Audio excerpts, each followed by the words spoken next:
Hello বন্ধুরা, আসসালামু আলাইকুম। কেমন আছেন? আপনারা দেখতে পাচ্ছেন যে রান্না বাড়া চলছে।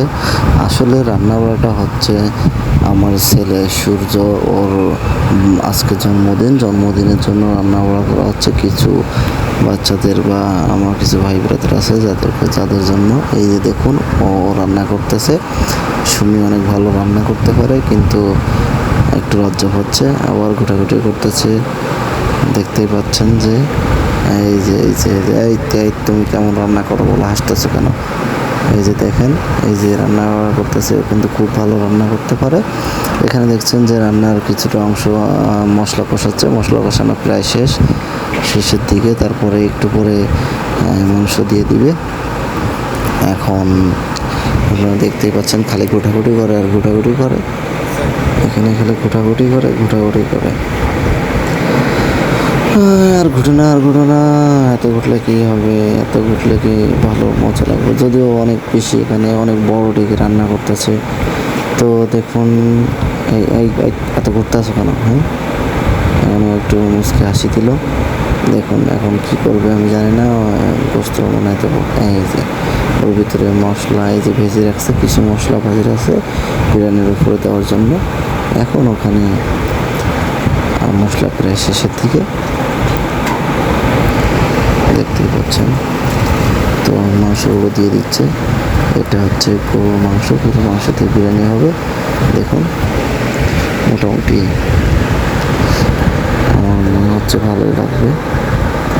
তো অনেক সুন্দর বিরিয়ানি রান্না করতে পারে সুমি, দেখতে পাচ্ছেন। তো মাংস দিয়ে একটু পরেও মাংসগুলো মিশিয়ে দিবে একসাথে।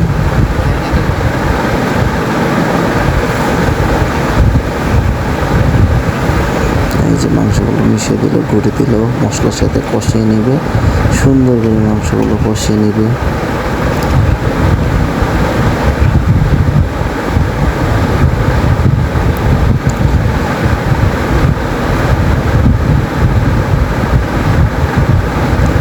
তো মাংসগুলো একটু ঘুটে দিলে এবার ঢেকে দিলে মাংসগুলো হালকা একটু কষিয়ে নেওয়ার পরে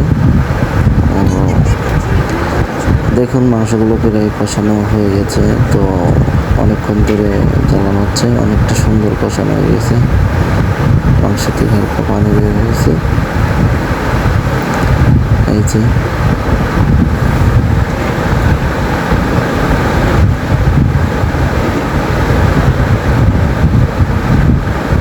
যেহেতু বিরিয়ানি রান্না করবে, এই জন্য কিছু কাঁচামরিচ দিয়ে দিয়েছে।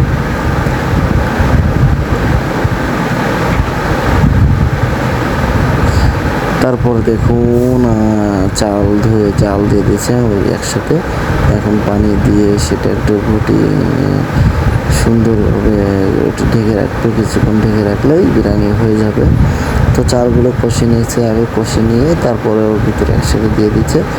এখন আমরা দেখতেই পাচ্ছেন প্রায় শেষের দিকে ওই মাংসগুলো যেগুলো কষে নিয়ে এগুলো আলাদা তুলে রাখা হয়েছিল, এই মাংসগুলো এখন শেষের দিকে দিয়ে দেওয়া হচ্ছে।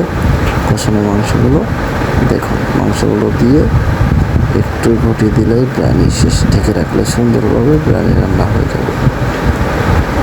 তো মাংস দেওয়া শেষ, এখন গোটাগুটি করে রাখবে। গোটাগুটি শেষ, দেখুন ঢেকে রাখবে। এই যে গুটে ঢেকে রাখবে। এই যে বিরিয়ানি রান্না শেষ, দেখতে পাচ্ছেন বিরিয়ানি রান্না শেষ। তো বিরিয়ানি খেতে খুব সুস্বাদু হয়েছে। আপনারা যারা বিরিয়ানি রান্না করতে চান এইভাবে রান্না করবেন, অবশ্যই ভালো লাগবে। বিরিয়ানি রান্না শেষ। চলো দেখি কেমন রান্না হয়েছে। এই যে ও মাই গড, কত সুন্দর রান্না দেখেন, একদম সুন্দর বিরিয়ানি। তো বাসায় কি সুন্দর বিরিয়ানি রান্না করছে দেখেন। সবাইকে ধন্যবাদ।